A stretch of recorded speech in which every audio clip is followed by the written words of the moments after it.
All right, everyone. I was not sure if I'm going to do a review for this book. It is pretty well known already, and I think most of the subject matter is very well known for you. I have it here, Justice on Trial by Carrie Severino and Molly Hemingway. So, if you're looking for something that gives you a good summary all around for the process of selecting and then confirming Justice Kavanaugh, you can go ahead and read this. I think it's pretty good. I don't think necessarily that it refreshes anything new for those of you that were following it pretty closely. I was following it very closely at the time.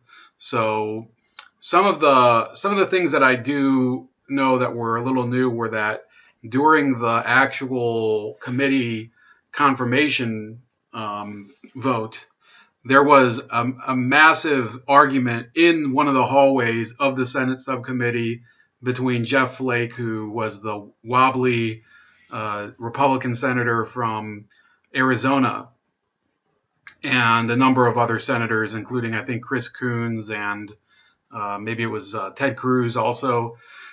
So, other than that, basically, one of the reasons I'm recording this is because I've had upload problems with YouTube. So if you don't see this on YouTube, it will be on BitChute. You can also find the video from my call yesterday with Anthony Logan on BitChute. I wasn't able to upload it to YouTube. I think there's a little issue with it. But if we're going to do this review, we might as well talk a little bit about this. If you read the through it, it's very, very dry, and I guess you could say lawyerly. And the difference between this book and probably the way the media portrayed the hearings is that it doesn't go into a lot of the more symbolic aspects of it. Remember, during the hearings, there were a lot of people who were trying to portray Brett Kavanaugh as this representative of white supremacy, of misogyny, and this was even before he was accused of sexual assault against Christine Blasey Ford, and then later against Julie Swetnick and this other woman. I think her name was Rodriguez. Forget.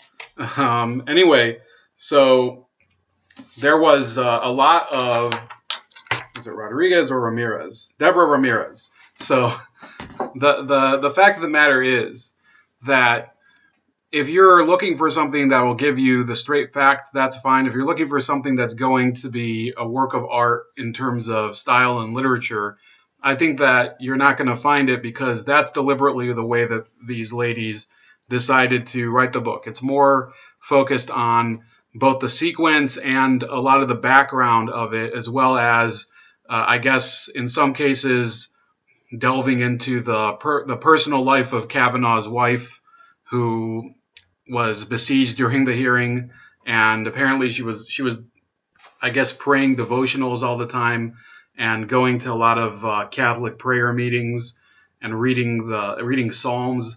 So look, I think some of it might have been a little bit more to draw some sympathy for the Kavanaugh family, and I can totally understand it, because I don't think that if your spouse was being accused of basically the equivalent of bloody murder today, which is sexual assault, I don't think that you can go through it alone, and it does somewhat get into the fact that in past hearings, the Bork hearings and the Thomas hearings, the Republicans were caught off guard because they didn't have this network of legal and judicial activists that are at their beck and call. They didn't at the time. Remember, the liberal establishment, okay, and I'm using the liberal term very generally, the ACLU, the Lawyers Guild, there is Planned Parenthood, there's the NAACP,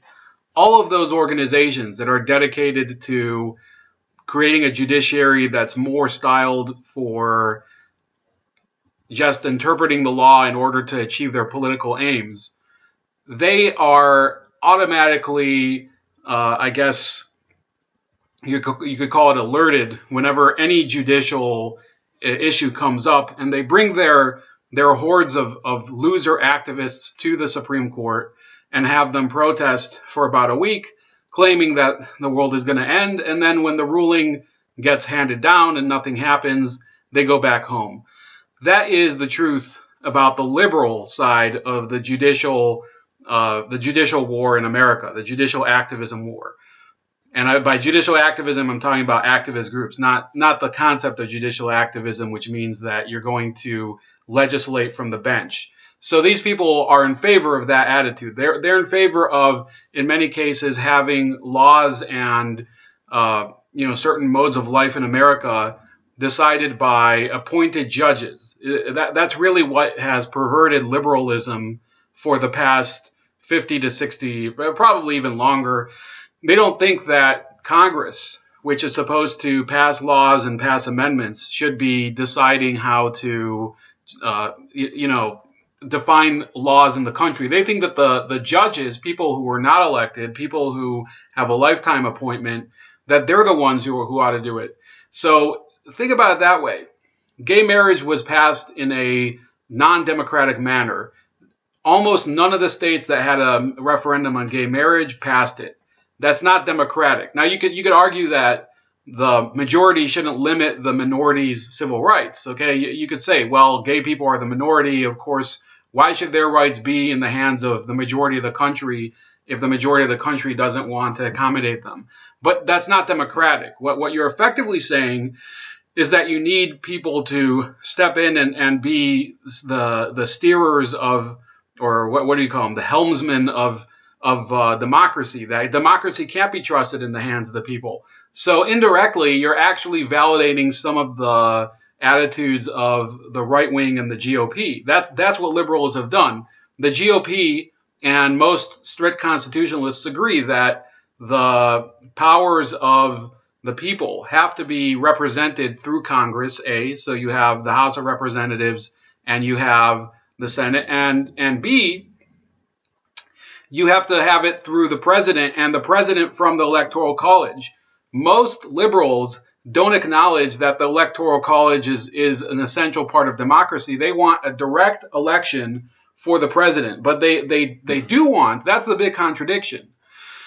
They do want, through these activist groups, major issues in America to be decided by a 9-member body of judges who have a lifetime appointment. That's not democracy. That's actually the opposite of it. So some of those themes do pop out there, and they go into how a number of these organizations that were founded in the 80s have started to really change the way that conservatives act when there's a new judicial appointment. So yeah, please pick this up if you want from the library, or if you want to buy it. I wouldn't say that it's necessarily a book that I learned too much from, but it's definitely the authoritative one on the Kavanaugh process, and it was as it says on the cover, it says it's a #1 national bestseller. I think it did extremely well. It did much better than the New York Times published thing that the anti-Kavanaugh people published. So that's about it. Please like, share, and subscribe. Also subscribe to me on BitChute and Minds, as well as Subscribestar if you want to donate. All of those are at Chef Leopard, and on Gab at Starscream85.